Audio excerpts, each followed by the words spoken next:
Hello everyone. Today I am going to speak one wonderful story. The name of story: The Clever Bird and the Lazy Lion.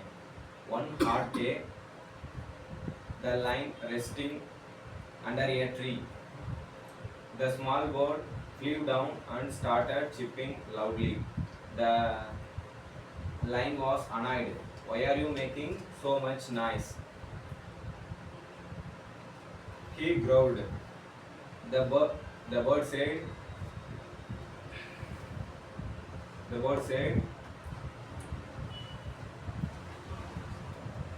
a hunter's nearby with one big net. He want to trap you. The lion laughed. I am strong and I don't fear hunters. Suddenly, the lion caught on Hunter's net. Coat. Caught Hunter's net. Was caught. Yeah.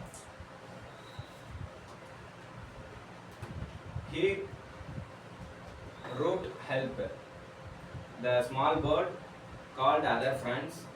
The mouse sieved ropes, and the deer distract a hunter.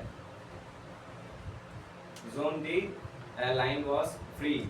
The lion thanked for the bird and his friends. The moral of story: never underestimate anyone.